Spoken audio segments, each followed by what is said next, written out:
have so much to do. Am I the only one who feels like there's no time for me?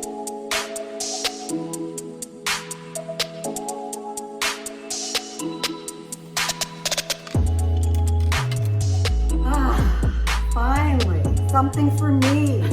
I love coffee, and sometimes all it takes is making yourself a cup of coffee, sitting in a chair for 5 minutes, and just letting the world go by.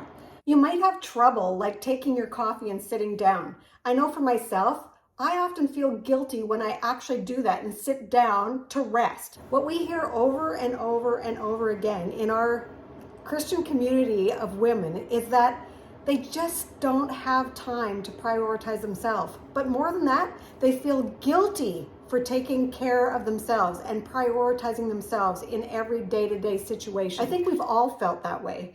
And so today we want to give you some tips on how to prioritize you, because you are important. It has to be is intentional, where you are saying, you know what, I am going to go do this for me, even if it's 5 minutes to go sit down and drink a hot cup of coffee. It's the intentionality of taking the time for you. Or if you have little ones and you don't get any time, me time for yourself, maybe after they're finally asleep, you actually run a bubble bath, even if it's 10 or 15 minutes. Taking care of the body, mind, and soul that God gave you is not selfish. No, in fact, God tells us to love ourselves, to love our neighbor as ourselves. And so that means we have to take care of ourselves. If you've ever been on an airplane, we say this over and over again, but the flight attendant always says you need to put on your own oxygen mask before you can help the person beside you. Why? Because if you're not breathing, you're not going to be able to help them. Exactly. And if you don't have your health, it's pretty hard to help other people. Feeling guilty for prioritizing your health. Now, does this mean that you just disregard all your responsibilities and focus solely on you? No. Absolutely not. But it does mean we have to get rid of that guilty and shame cycle, like a hamster wheel where it goes over and over and over in our minds. And it just brings us down.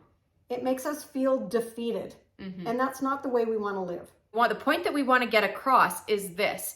There's things in your life that you already have to do anyway. And so learning how to integrate things for yourself into the things that you're already doing is a really, really smart way to prioritize yourself and your health. So let's talk about this example. You already have to go to the grocery store or pick up your groceries, however you're doing it these days. You have to get groceries for your home. That it is just as simple to buy a bag of salad like this that's way better for your health than a bag of chips. It does not take any more effort to buy the bag of salad than the bag of chips. And it's going to save you time making your dinner because you don't have time. It might give you that 5 minutes to sit in the chair and have a coffee or a tea or whatever your pleasure is. Exactly. And even if you don't have the dressing and the toppings from that bagged salad, the preparation of the salad ingredients is already done, which is the biggest part.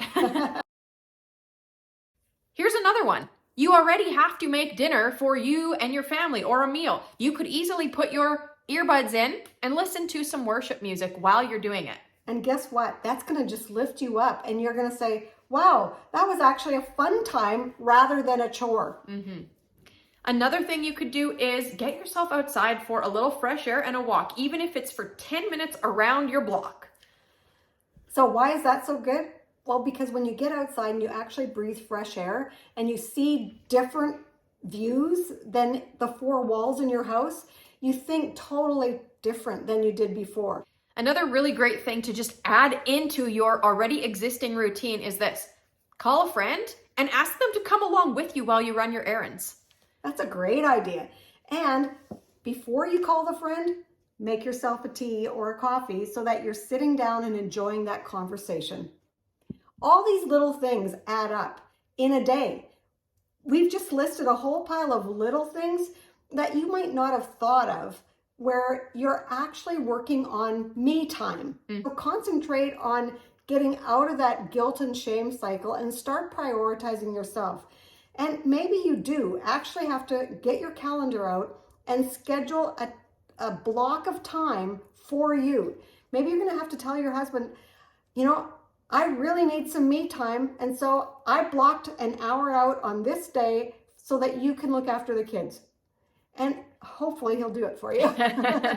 If not, you might have a different conversation to be having. That's right. So we already said that guilt is a cycle that brings us down. Guilt makes us feel shameful.